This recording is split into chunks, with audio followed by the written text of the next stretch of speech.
like a hero, but I can't. From the PEN studios in Chicago, you're listening to This or That with your hosts, Paul Grote and Scott Sanders. Hello and welcome to our fourth network episode of This or That. I'm one of your hosts. I'm Scott Sanders alongside Paul Grote. Hey, Paul. Hey, Scott. How are you doing today? We're doing well. We're happy to be back into the sports realm. Last week we talked about Starbucks versus Dunkin'. Have you been to either store since we had our last session? Definitely. Been to Starbucks twice. I did try a cold coffee, an iced coffee at Dunkin', and I have to say it wasn't my cup of tea, so to speak. So I'll stick with the hot cup of joe. But there you go. Here for our fourth episode, like I mentioned, we're back to the world of sports, and we're going to debate today the NFL versus MLB. The National Football League versus Major League Baseball. And your initial reaction, I'm sure, immediately is, well, this is a slam dunk. This one is going to go in favor of the NFL. But if you hear us out, based on the criteria we've selected, I think it's going to be a lot closer than maybe your initial expectations might be. So Paul came up with a bunch of different categories for us to discuss and to frame the debate this week. And among those, we chose what we thought were three very interesting topics for framing this debate between the NFL and MLB. The first of which is the in-person experience, being at a game, whether it be a pro football game or a Major League Baseball game. The second then, and naturally to follow that, would be, all right, well, if you can't be there in person, the next best thing is to watch it on television. So what's that experience like? What are the merits for each of the point and counterpoint arguments for watching games on television? And then we thought about what that third selection criteria should be. We talked about sort of in-game strategy or the athleticism of the various athletes in the sports, appeal to non-fans, maybe what the future looks like in each sport or what the overtime drama provides for each sport. But what we settled on was the ultimate event in each sport. What's a World Series experience like versus a Super Bowl experience? So we'll talk about and make our arguments on our own behalf. I've got the NFL side of things today, and Paul will valiantly argue the merits of Major League Baseball. Paul, which of the three topics do you want to start with? In person, on TV, or the ultimate event? Why don't we start with the in-person game day experience? All right, fantastic. So what's it like to go to a game? An NFL game, you get your choice of 8, or this year there may be 9 with the unbalanced schedule, the 17-game season. Throw in a couple of preseason games. You've got that on your potential way to invest your entertainment dollars. But baseball provides you with, 82 of those opportunities to see a regular season game for your local team. Paul, why don't you have at it? Let's talk about the in-person experience at a baseball game. You bet, Scott. So, first of all, that's strike one on you. Only 81 games. Yes, my math is wrong. 81. Yeah, so. I was about to say it was 41 because I'd cut it in half and then was cutting it in half again, and I paused there for a second, and shame on me for not getting that right. So, 81 home games. 81 home games. So, sure. So, I'll go first here, Scott. Let's talk about the in-game, or I should say, game day fan experience for baseball. So, the first thing I'll talk about is that when it comes to baseball, I can and do, when I go to the game, plan, my day with other events besides the baseball game. Baseball stadiums, or baseball parks, as we like to say, tend to be in places that are maybe in more kind of pedestrian accessible locations within the city. Typical game day, you park your car, maybe a few blocks from where the park is, and you start walking to the park. And as you kind of get closer, there might be a few bars, some restaurants, might stop in and have a beer, or maybe buy a round of Cokes for the kids.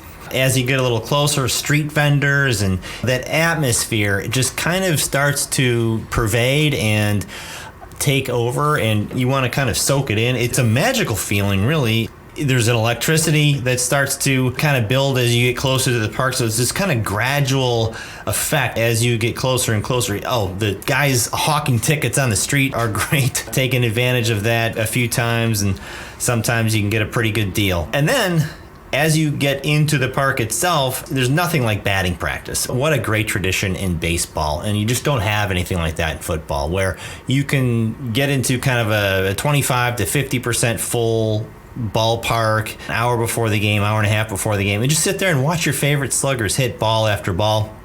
And then also during batting practice, the great tradition for the kids, really, autographs. You don't see this in other sports the way you do in baseball, because you got guys standing around waiting to bat, waiting to take their turn shagging fly balls or what have you, and they will make themselves available. They'll come over and they'll have a crowd of 20 or 30 kids, and the guys will tend to stand there and be patient and sign autographs.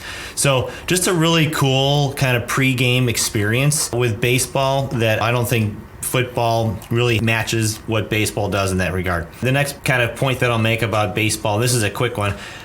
I can wake up on a Saturday morning and decide to go to the game. I wake up, looks like it's going to be a nice day. I think I'll get in the car and drive down and watch the ball game. Doesn't happen with football. The third thing I'll talk about is the game itself, watching the game in person and what that does compared to watching it on TV or compared to watching football in person. So first of all, it's easier to understand. It's easier to see what's happening in a baseball game when you're there. And baseball compared to football is, I think, much more clear. And maybe it has to do with the nature, kind of the isolated nature of the sport and the way players are standing isolated. You can watch every single one of them. When a ball is hit to the shortstop, you know the ball is hit to the shortstop. All eyes are on the shortstop. If the ball is hit the right field, you're watching the right fielder. Football can, at times, depending on your vantage point in the NFL stadium, be a little confusing. Sometimes a run up the middle, you can't tell if it's a 1-yard loss or a 9-yard gain. Just because of the angles, because of the watching angles in a football game, you usually don't have that problem with baseball. The last point I'll make about the in-game experience is that in a baseball game, as you know, as a fan of the game, Scott, as I know you are, the action often is happening in multiple places at one time. So you always obviously have the pitcher-batter conflict. There may be runners on base, which could also prompt a throw over to the first baseman or a stolen base type of situation. And then obviously if the ball is hit, you've got the ball sailing into the outfield, maybe going into the alley up against the wall for a double. You can watch that at the same time that you're watching the guy on first trying to run all the way around to home. So watching the game in person really opens up the drama, enables you to see all that kind of stuff.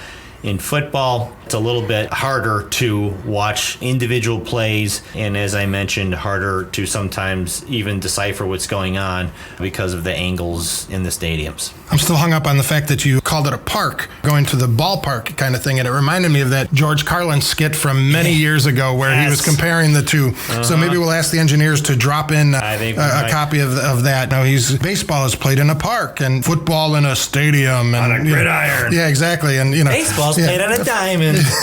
Perfect. Exactly. So that's what reminded me of that when you said going to the park. Yeah. And it's a good thing in baseball that there's a lot of things to focus on because it certainly isn't the action of the game, right? We've seen that fade over time with the 3 true outcomes emerging in baseball. So it's a good thing that there are other things there to attract your attention. You mentioned as a pro for baseball, the ability to just kind of decide at the spur of a moment to go to a game today. And yeah, there are more games. And so you've got that random day off or that beautiful summer Saturday that you want to go to a game. More power to the baseball fan. Football is more of a way of life, and you plan your calendar around those home games. You plan to go to a football game as if it's a special event, and it is. Like I mentioned, there's typically only 8 in a season. So you do plan differently, you participate differently, and the experience is quite different for football. For a game in person, it is your whole day. You don't plan for the neighborhood around the game and things like that. The action happens in the parking lot. It's tailgating. You seldom ever see outside of Milwaukee in baseball, but tailgating is, sort of a fundamental, integral part of the fan experience attending a football game. Certainly more so in college, but the pro tailgating scene is quite impressive on its own. And from the tailgating, that kind of leads you then into the stadium, and you get to see sort of the tension build, the pageantry build as you start to prepare for opening kickoff. The players warming up, then coming out of the tunnel with that pomp and circumstance that goes with it, the captain's flipping the coin at midfield. All of that leads to this tension building, this excitement building as you get ready for that special event that is a football game in person. And so all that leads just before even the opening kickoff, before the action has happened, you already had a great day, a great experience as part of the football game. But that is still just the beginning. There's some aspects of going to a football game that I like a lot more than baseball. So the weather might be better at baseball games some of the time. It is summer, but the first part of the season in the fall for a football game, nothing can beat it when the temperature has become a little bit more agreeable, if you would, to attend an early fall football game. And the camaraderie that's there. Everybody there at a football game is there for the football game. They're not there because it's a nice day and they wanted to take the kids and things like that. They're there for the excitement of a game. They're cheering on their team. They're much more engaged, much more supportive, much more rabid. And so you have this sense that everybody's there through this sort of sense of community, this camaraderie, participating in the excitement of cheering on your team. That to me feels much stronger than it is at a baseball game when some of the fans might not be paying attention. Some of them, again, are there just because it's a nice way to spend an evening or an afternoon, as the case may be. So I like that aspect of it. So the pregame aspect, I'll give the nod to football. The camaraderie, the sense of community, the participation among the fans, I give to football. All of that excitement building for kickoff builds at a much greater pace than it does for the first pitch. All of that to me really favors football, and we still haven't even talked about a single play. So when you actually talk about the product on the field, football gets the nod there as well. The athleticism to me is much higher. The strategy is much higher. The activity is much higher. The event, the actual play happening. Then there's some peripheral aspects of it, and these are lesser. I think that the points there of the actual gameplay and the fan experience for football are the clinchers for that. But I like the fact that there's a halftime, that you know when to go to the concession stand and things like that. Whereas between innings in a baseball game, there isn't that time. So you decide, well, I'm going to miss this part of the game because it's going to take more than just the changeover for innings for you to hit the concession stand, grab a beer, hit the head, that kind of thing at a baseball game. So you have to time it like, well, the 7, 8, 9 hitters are coming up, so I'm not going to care about that. Now's a good time for me to take my break and miss some of the action. With football, you can do that at halftime. The commercial breaks are longer and planned, and you know when they are. And so to me, that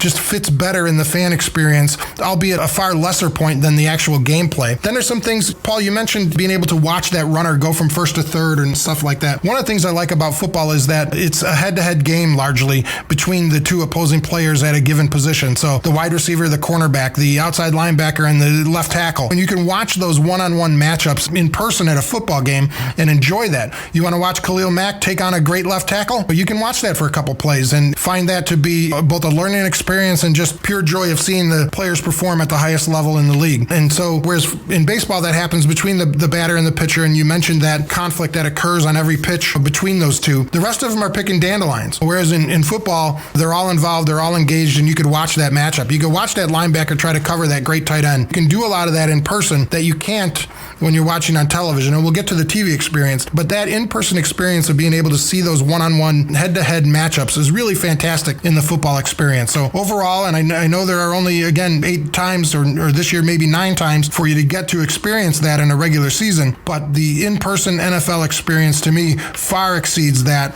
of the Major League Baseball experience. Any kind of quick rebuttal on that, Paul? Anything that you think I got wrong? I'm going to pick on one thing. Sure. I'm going to pick on the picking daisies comment. So maybe those are just the Cubs fielders this year. Well, let's not get into that. It's not a horror podcast.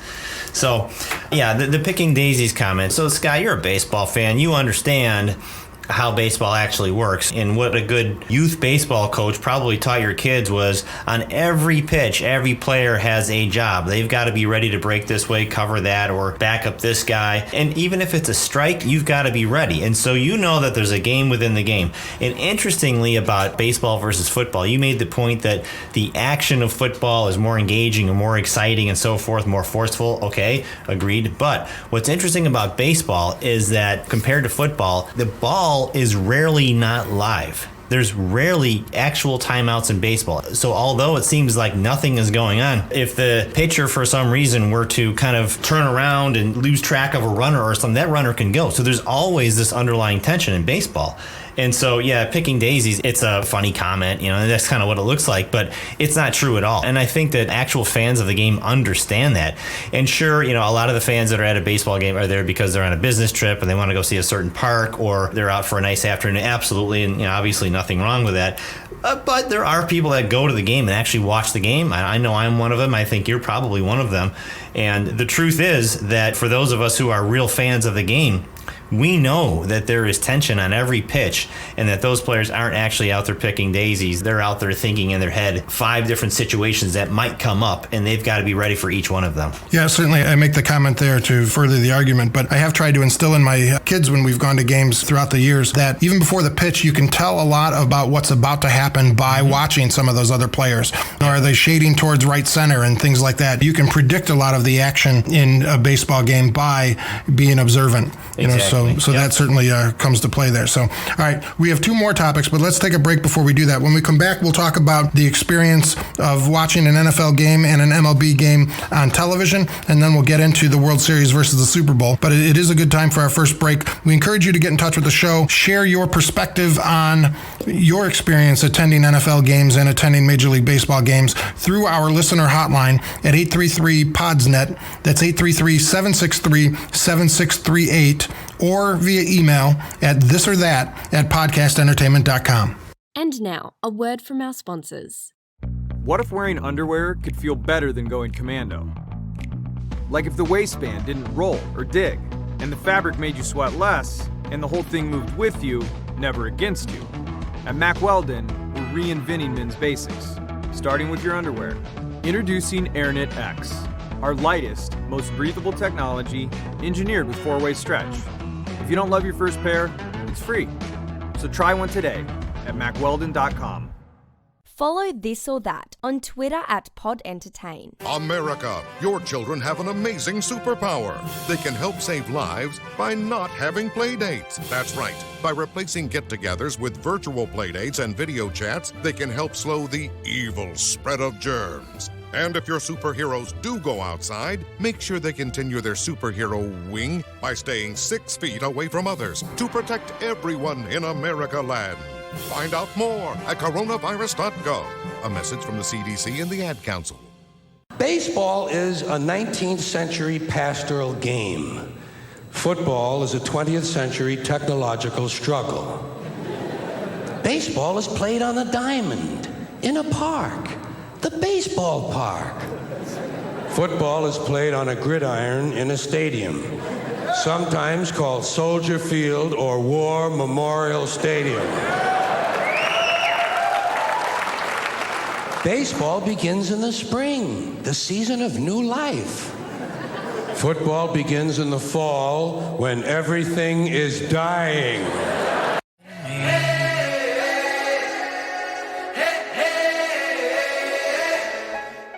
And now, back to This or That on the Podcast Entertainment Network. Welcome back to the show. I mentioned that as we debate the NFL versus Major League Baseball, that it may be a little bit closer than you initially think, if you compare the television ratings and sort of the momentum the two different leagues have. But the experiences themselves, when you select the categories in a certain way, like we have today, make it a much closer argument than you might otherwise think. So the categories that we picked were the in-person experience at both an NFL game and a Major League Baseball game. And we've covered that so far. Now we're going to segue into the television watching experience. If you can't be there in person, the next best thing is being able to watch the game on television. And we're not talking, yet about playoffs or the World Series or Super Bowl. We're just talking about sort of that, regular, mid-season type of game that, you're watching on television. So Paul, have at it. Let's hear about the on television baseball experience. Sure, absolutely. So the at-home television experience for baseball. So I've got kind of 3 areas I'll explore. The first one really has to do with the commentators and broadcasters. I think that today's generation of commentators I think we're in kind of a golden age of great baseball analysis. Some of the national guys that are out there right now doing kind of the color commentary, John Smoltz, he's excellent. AJ Przinsky, I think, is great. Here locally, we've got Steve Stone and some other really super insightful commentators. And this is really kind of goes to a kind of an overall larger point that I'll make about baseball on TV is that you can learn the game from these commentators, and I have all my life. I grew up listening to Steve Stone, and he's a commentator here in Chicago, and he teaches you the game. He breaks it down and makes it very accessible, for young kids playing as well as adults. I mean, I sure didn't play the game at a very high level growing up.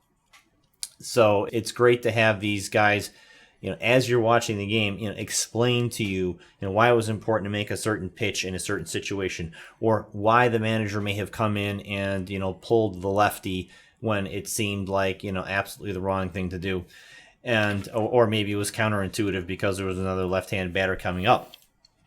This kind of leads to my second big point, which is the application of analytics. So analytics, as we know, sabermetrics, have matured and evolved to an extent that never was possible more than 10 years ago or more than 15 years ago. But now with the application of certain types of technologies, there's a much higher ability to capture and manipulate this data. And so we've got all of these new ways of looking at the game, the fielding percentage and what its value is, or the likelihood that a certain fielder is going to catch a fly ball, efficient pattern to the ball on a fly ball that's hit. There are obviously all kinds of offensive statistics that did not used to exist. Just things like realizing that on-base percentage is so much more valuable than we used to think it was. Stolen bases are way down these days, and this is all a matter of the new kind of sabermetrician. It's not so new anymore, really. But and obviously I can access this stuff on the internet. I can sit there at a ballpark and I can talk about it with friends. But on TV, we've got experts that are walking us through that, introducing us to some new concepts and some new statistics, kind of like a curator or like a person walking you through a museum, telling you about all the exhibits and so forth. That's kind of how today's commentators are, that take advantage of the new metrics that are out there and available. Now, I'll compare this to football for a minute. They've made their headway in metrics as well, but there is no game that is broken down by numbers as well as football or as well as baseball can be. Every position in baseball can be tracked according to certain types of very kind of accessible, observable statistics. It's very difficult in football to do that for offensive linemen, defensive linemen, even just people on defense in general. It's just the nature of the game doesn't lend itself as well to anything close to what baseball does with sabermetrics. And I think baseball broadcasts do a great job these days of taking advantage of the sabermetrics and balancing that out with just good old-fashioned reporting and observation. The last thing I'll talk about related to baseball on TV and why it's a good experience, especially in the modern age, is the K-Zone. 2 words for you. K-Zone. K-Zone. K-Zone. It's frustrating sometimes because we sit there and watch a strike called as a ball or whatever the case might be. But it's also, there's something very satisfying about it. K-Zone is the tip of the iceberg. All of the other great, graphics, the production quality on these baseball games is so high now, and you can see very clearly whether a ball hits the chalk or is actually a fair ball or a foul ball. But I think K-Zone itself is a valuable addition to typical baseball broadcast, and one of the big benefits of watching baseball on TV as opposed to being at the stadium. I'll agree with you there. What kind of profession is it that as you do your job, every single aspect of your job is judged instantaneously the way it is with K-Zone? Yeah. Thank God they don't have that in my profession. Exactly. So, all right. Well, you mentioned a couple things that really stirred some thoughts before getting into sort of my planned comments about being able to watch a football game on TV.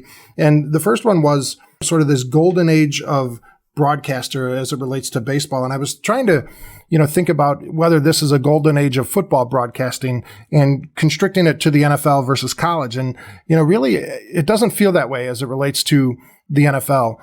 I think of John Madden when I think about sort of the golden age, kinds of things, and Pat Summerall, that kind of thing. There are broadcasters today doing NFL games that are love them or hate them type of people. You'll see people who are staunch supporters, for instance, of Chris Collinsworth, who I find insufferable, but yet he gets awards all the time. And so, we can make counter arguments to that as well. People that, one person really likes a lot and others find chalkboard grading type annoyance with their voice and things. And I like the way Joe Buck handles it, that he sort of says, yes, I hate your team, regardless of what team it is, that kind of thing, because everyone thinks that he hates their specific team. And so that really got me thinking as you were talking about the golden age of baseball broadcasting. And then you mentioned all the different stats, these next-gen stats that baseball has available, and catch probability, and these things like defensive runs saved and wins created plus and stuff like that. And I wonder if it isn't making baseball less enjoyable to watch. Not from a ability to see numbers and analyze numbers. And if you're into that kind of thing, then there's never been a better time to watch a baseball game. But it's changed the behavior in such a way. You mentioned that stolen bases are way down, and that's because the math doesn't favor stolen bases. The risk reward isn't there for stolen bases, and therefore a very exciting aspect of the game has essentially gone away. And this idea of the three true outcomes of I'm either going to walk, hit a home run, or strike out because the math says that's what I should be doing, not advancing a runner by hitting behind him and going to the opposite field and things like that. And so just like people will say that that's what's happened to the NBA, made it less enjoyable because the worst shot you could take is the long two and things like that, that productivity wise and expected points created and a shot selection in the NBA, or as it relates to all of this going on in baseball, has made the game less enjoyable to watch from an excitement perspective. Certainly, if the goal is score as many runs as you can, because that leads to winning games, this math has led to a position that is influencing behavior in such a way that it's making it less enjoyable to watch, perhaps. Right. So I counter that with the idea. I love seeing the stats. I love seeing when they sort of map the center fielder's path to the ball and say that, he had a 12% chance to catch that ball, yet he, somehow got there. That's all really cool to me and all that. But at the same time, boy, I missed the stolen base. I missed the hit and run. I missed the sacrifice. Some of these things that led to excitement on the diamond. So just a couple thoughts as it relates to, the comments you were making. Now, on to sort of talking specifically about watching the NFL on TV. The one thing I enjoy perhaps the most about being able to watch it on TV is the ability for replay. And yes, in stadium, they now are getting better at showing replays, but you're looking at a board 60 yards away from you at certain times and all that. To be able to watch a replay on television and see exactly what happened at such precision, when you're watching these games in 4K, right? Or you're watching the Red Zone channel and you're getting all of this information, pumped to you about great plays. And all of that to me makes watching the game even better than watching the game in person. Watching it on TV is better than watching it in person. And teams know that now. They're trying to enhance the in-person experience because of its effect on ticket sales, because the joy, the benefit of watching a game on television now exceeds that of watching it in person because of the ability to see these close-up replays and slow-mo and all of these types of things really help get you closer and closer to the action of actually seeing what's happening in the trenches or at the point of contact, or was that a catch and those types of things. Did he nick the pylon on his way into the end zone? All of those types of things, being able to watch those replays on television really make it an enjoyable experience of watching an NFL game. Another aspect of it I like a lot is the athleticism, that when you're able to watch these replays or watch this game in high definition, you can really see truly how fine-tuned these athletes are for their given position. They all have different body types because of the nature of the position they play, but they're all incredible athletes. And be able to see the precision with which a quarterback is able to get the ball into a tight seam to the tight end and those types of things, you just marvel at the athleticism these football players possess today. It's amazing. And it's something that you don't get when you're a quarter mile away watching it, from the upper deck at a football stadium. So being able to see that athleticism, being able to see that level of detail, those replays, all of that on television really makes for a great fan experience watching an NFL game on TV. Then one thing that I guess, sort of the third of the 4 points I wanted to make here related to watching the NFL on TV is you can really see the strategy unfold. The down and distance, you know exactly what's happening. They're telling you about the personnel changes coming in from the sideline. So you can really start to feel the strategic aspects of the game emerging before the play, during the play, after the play. You sort of have, through the analyst's insight, a lot more observational opportunity of the in-game strategy itself of a football game. And certainly there is that in baseball too. Is this going to be a curveball? Is it going to be a backdoor slider or a front door slider? And some of those aspects, does the shift come into play and different things like that as it relates to baseball? But just the level of strategic occurrence or strategic events happening in a football game at a given moment, particularly like in a 2-minute drill or a fourth quarter comeback drive, those types of things really stand out when you're watching an NFL game on television. And then the last part of it, that I kind of like are, the stats. So certainly baseball is a stat heads, haven, right? There's so much going on in baseball as it relates to stats, but football's getting a lot better at that as well. So I like that aspect of it. The next gen stats in football, how fast the player's running, where they're able to map his route. What that catch probability is, or the wide receiver trying to reach over the shorter defensive back's head, and all of that types of things. They're not there yet with the level of baseball, but football is rapidly gaining steam as it relates to next gen stats as well. And you don't get those next gen stat opportunities nearly as frequent or as insightful or as in depth at the game than you do on television. So to me, I know this is a comparison between football versus baseball, but if you actually sort of take the comparison between watching on television and watching a game in person, I love to go to like one game a year, right? It's a different kind of experience.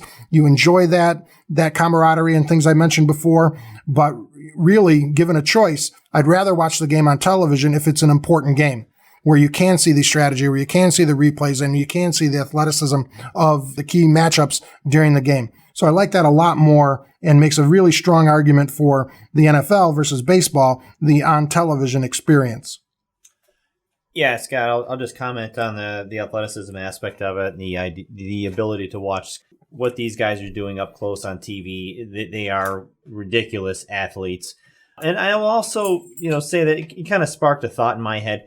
It's true with baseball as well. Maybe not as dramatic as football, but if you think about baseball and kind of, being able to watch that backdoor slider move the way it does, as precisely as it does, and come over home plate over the corner at the last second, that's pretty cool stuff that we can watch now on TV in HD. The tag these days is a big deal. Who knows how many guys used to be safe when they were actually out prior to today's high definition television. And it's just kind of the cool factor. It's safer out. Forget about that for a minute. Just the ability to watch a guy, racing around second base, and he gets within these, I don't know, when do they start their dive? Like 10 feet away. Yeah, right. Super fast runner. So Superman, they hit the dirt. Here comes the ball, hits leather, hand reaches the bag, a split second before the glove tags him on the arm. And then, of course, he's got to keep himself from sliding over the bag. That's the kind of stuff that we get to see now on TV with baseball, which is very cool because you're seeing that super fast play slowed down. You get to watch every last aspect of it. So very similar to football. Football, you get a lot more of it, but baseball has figured out a way to benefit from today's HD capability as well. Yep, I'm nodding my head here at Paul in the studio, and I'm glad he brought that up so I don't have to. But I'll take the shot anyway. That those are great experiences of a baseball game. The 3 times a game they happen, where they happen every series in a football game. So, all right. So that's the second of our 3 topics. We've covered the in-person experience at a football game versus a pro baseball game, the television viewing experience of each. We're going to take a short second break here, and then we're going to come back and talk about the ultimate event in each sport. So the World Series for Major League Baseball versus the Super Bowl in the NFL. You're listening to This or That on the Podcast Entertainment Network. This or That is brought to you by... Here's a thought. What if all the most essential pieces of your wardrobe, like your underwear, socks, and t-shirts, actually fit? As in didn't roll over, fall down, or ride up. Crazy, right? At Mack Weldon, we're reinventing men's basics with premium fabrics and smarter, more ergonomic design. We've spent thousands of hours designing, prototyping, and testing every piece, so you can spend thousands of hours doing what you care about way more comfortably. Upgrade today at MackWeldon.com. Enjoying this podcast? Be sure to check out all the other PEN podcasts by visiting www.podcastentertainment.com. If you came across someone struggling with hunger, how would you recognize them? By their clothes, their age, the way they speak. Hunger can be hard to recognize. Learn why at IamHungerInAmerica.org. Brought to you by Feeding America, 200 Food Banks Strong, and the Ad Council. In football, the object is for the quarterback, otherwise known as the field general, to be on target with his aerial assault, riddling the defense by hitting his receivers with deadly accuracy, in spite of the blitz, even if he has to use the shotgun. With short bullet passes and long bombs, he marches his troops into enemy territory, balancing this aerial assault with a sustained ground attack which punches holes in the forward wall of the enemy's defensive line. In baseball, the object is to go home and to be safe. I hope I'll be safe at home. Safe at home. Get in touch with the show through email at thisorthat@podcastentertainment.com. This is This or That with your hosts, Paul Grote and Scott Sanders. Welcome back to Paul and my debate over the NFL versus Major League Baseball. And we've covered the viewing experience both in person and on television. As mentioned at the opening of the show, we had a lot of different criteria by which we were thinking about framing the discussion around football versus baseball, and which would make for compelling dialogue. So we thought that third topic from our choices in selecting the World Series versus the Super Bowl, the ultimate event in each sport, would lead to a pretty good dialogue. Each has their own merits. The World Series can go as long as 7 games. It's happening at the end of the season when in most cities the weather has changed. And the Super Bowl happens at a neutral field. It's a totally different type of experience. And so we thought there'd be some good points and counterpoints if we juxtapose the World Series and the Super Bowl in our discussions of MLB versus the NFL. So, Paul, why don't you jump right in then to the World Series discussion? Yep, let's talk about the World Series. The World Series is an event that, well, let me backtrack. Let's say it's not really an event, okay? Football tends to be an event. What I like about the World Series versus the Super Bowl is that it tends to be a little bit more authentic. The Super Bowl can suffer from being kind of overblown, over-dramatized. There's a lot of no halftime show. No wardrobe malfunctions at the World Series. Yeah, right. Now you don't have wardrobe malfunction concerns at the World Series. It's more authentic, more about the game, about the baseball, the quality of the baseball, than the event itself or the series of events, as it were. I think it's less often disappointing. With the Super Bowl, there are good Super Bowls, but more often than not, the game itself can be very disappointing, and it really is kind of a crapshoot from a kind of a network perspective. I think probably they make good ratings in the first half of almost every Super Bowl, and in the second half of the Super Bowl, it's kind of anybody's guess based on the quality of the game, which often is not very high. So the quality of the product in the World Series tends to be very high. So anybody that watches postseason baseball in general is watching teams that have earned their way into the playoffs, and every pitch is important in postseason baseball, and especially in the World Series. It's a more conservative form of the game because, basically an entire season is boiled down to just 4 or 7 games. Managers will tend to kind of revert back to more of that kind of small ball. Scott mentioned earlier the kind of bemoaning the absence of the stolen base these days and hitting behind the runner and sacrifice bunts. You'll see more of that in the postseason and specifically in the World Series. Even in the American League parks where there's dependence on the old Earl Weaver, a walk, a bloop, and a blast is his offensive strategy. Even the American League managers, when they're playing in the National League parks, will tend to look to move runners over, just play for the one run.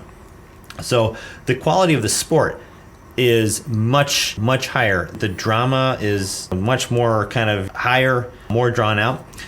Baseball is, as we know, it's a 4 to 7 game series.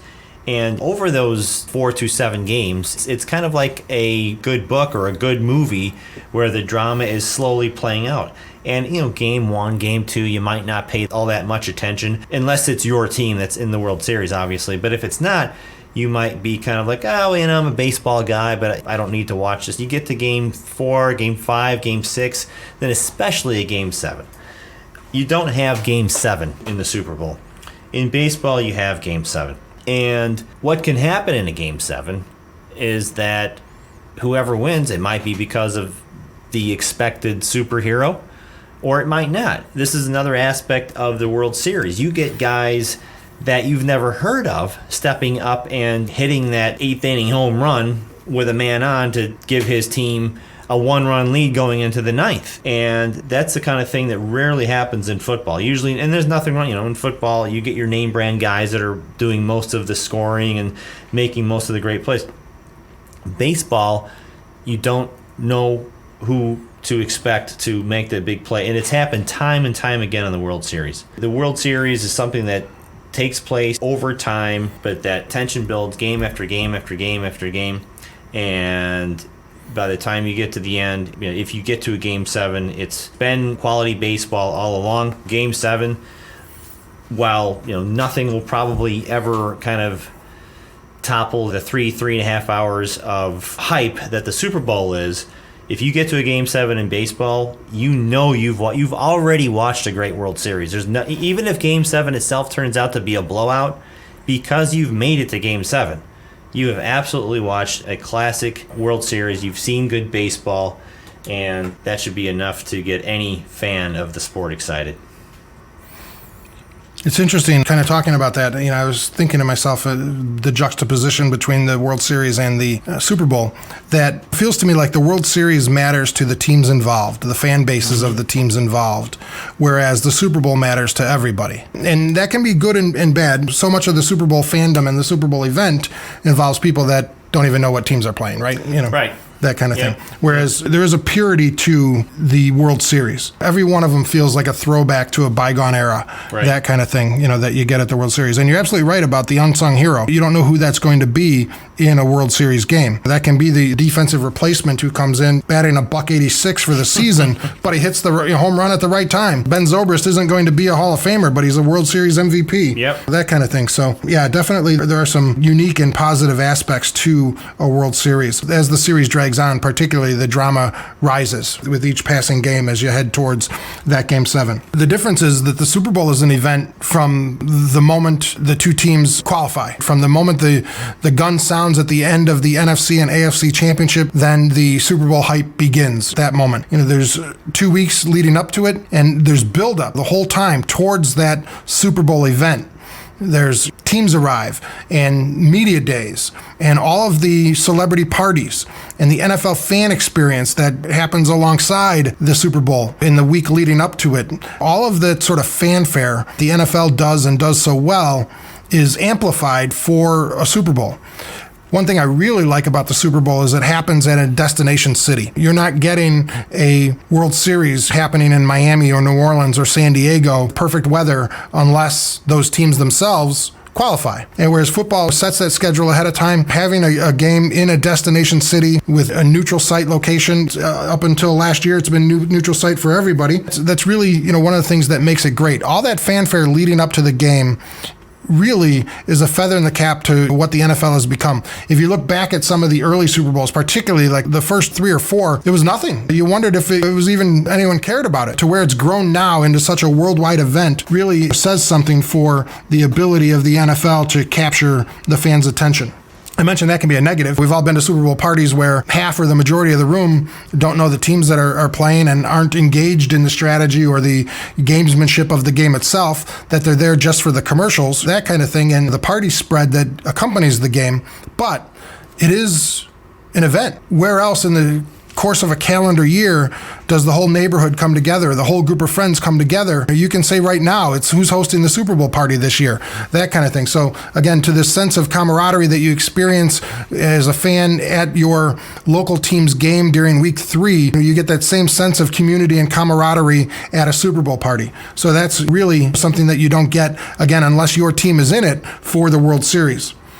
Then in addition to all that buildup, the commercials themselves, they're entertaining. You may say, well, they're overdrawn now, they're overblown now, they're not good anymore, or things like that. If you want to be cynical about it, that's fine. But as far as I know, there's only 2 events a year where Madison Avenue makes special commercials for the event. There's special commercials for the Oscars, and there's special commercials for the Super Bowl. And that attracts attention and interest in, again, that talk leading up to the game, and after the game is over the next day, sort of what were the best commercials and all that. Again, all that leads to the pageantry and the showmanship of the game. Now, the game itself, to Paul's point, it really is hit or miss. If you go back and look at the Super Bowls, they're like, oh, that's a dud, that's a dud. Hey, there's a good one. That's a dud, that's a dud. Hey, there's a good one. We went back to the last 6 here on our list, and it was 3 or 3. 3 pretty good games and 3 kind of duds. That New England comeback against Atlanta, people remember that. They don't remember exactly what year it was, but, it was about 5 years ago, wasn't it? That kind of thing. But that was a great game. Philly over New England, 41-33. That was a great game. And Super Bowl 52 the very next year. The year the Patriots beat Seattle in the Super Bowl, that was Super Bowl 49, so 7 years ago. That was a really good game. But again, the past couple have been duds. The games themselves not that interesting. At that point in time, you're there that you're hoping that the rest of the event can carry the day. So it is hit or miss whether it's going to be a good game. But the same thing can be true of the World Series. Paul mentioned how great baseball is when you've got a Game 6 or a Game 7. But some of those games and some of those series aren't that close, aren't that dramatic, aren't that long-lasting. They say the greatest words in sports are Game 7, but I think that refers more to hockey and to basketball than it does to baseball most years. One other aspect that I like of the Super Bowl itself are the production qualities that go into it. The pregame, all of the in-depth features of the stories of the players that got there, the additional camera angles during the game. There's never more cameras than there are at a Super Bowl to make sure that you've got that close-up action, those close-up replays, all of that. And then networks tend to break out their new technologies for it. I remember when they could trace a field goal years ago, and I thought, wow, that's amazing that they could show you the path of a field goal. It was brand new cutting-edge technology broken out for the Super Bowl. And each year there seemed to be 2 or 3 of those types of things that they'd been working on in the offseason, knowing that that network was going to host the Super Bowl, that they bring to the production of the Super Bowl itself that becomes commonplace years later, like the 1st and 10 line. And now it's commonplace and you don't know how to watch a game without it. You notice it not being there now more than you do. So I like the production aspects that go into the game, both pregame and during the game, for making the game as interesting as possible, even though the game itself might not be. Paul, you mentioned that it's a more conservative game, the strategy of the play during the World Series in baseball. And thinking through some of these last games that we talk about, and for at least the first part of the Super Bowl, a lot of times they do come out conservatively compared to how they played in the regular season. You know, it's sort of, I don't want to make a mistake here in the Super Bowl versus I want to attack in the Super Bowl, right? And so that does influence the gameplay some. So I'm going to knock the gameplay a little bit for the Super Bowl because it is so hit or miss. But when it hits, just like the Game 7 examples that Paul was talking about, when it's a dramatic fourth quarter of a Super Bowl with sort of quote unquote all the marbles on the table, it really is something to behold, something to see. All the pageantry that leads up to the game, and when the game actually lives up to the hype, it really is sort of the pinnacle of American sports.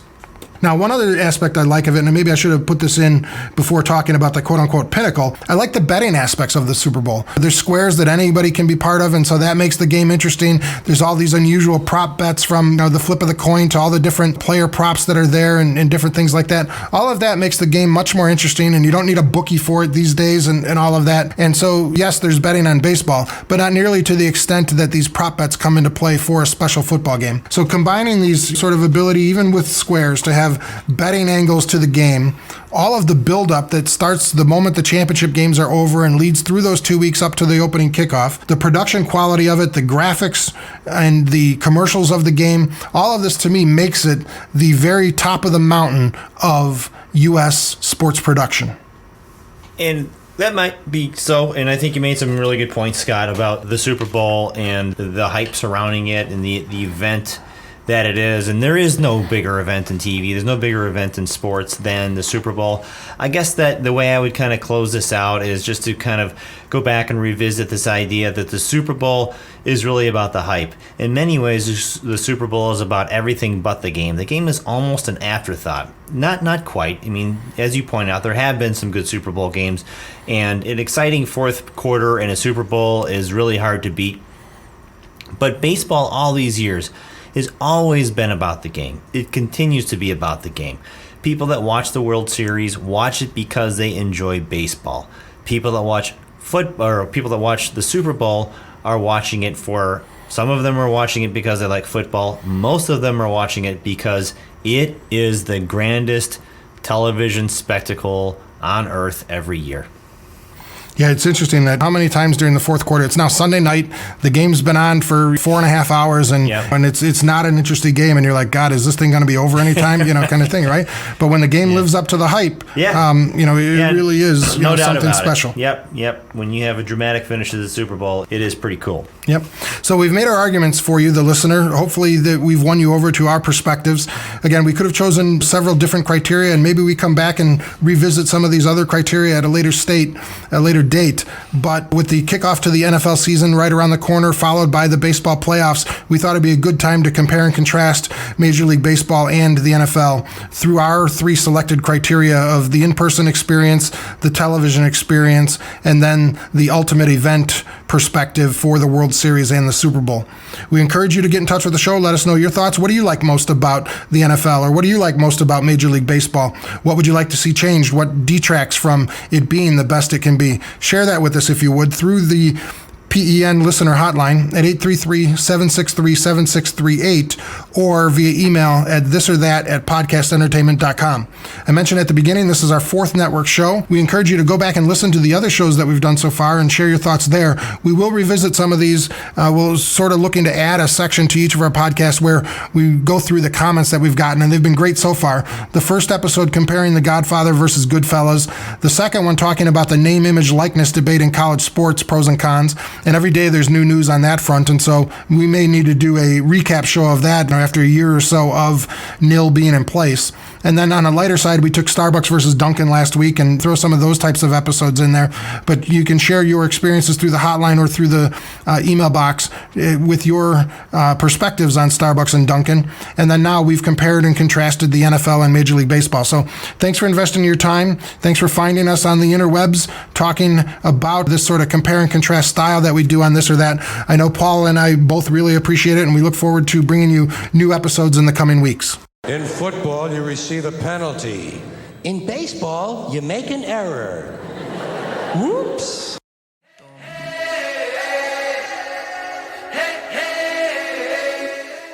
Want to stay informed of new episodes on your favourite shows? Sign up for the PEN Listener Club at www.podcastentertainment.com. You can make it on a wish if you want to. Thank you for listening to today's episode of This or That.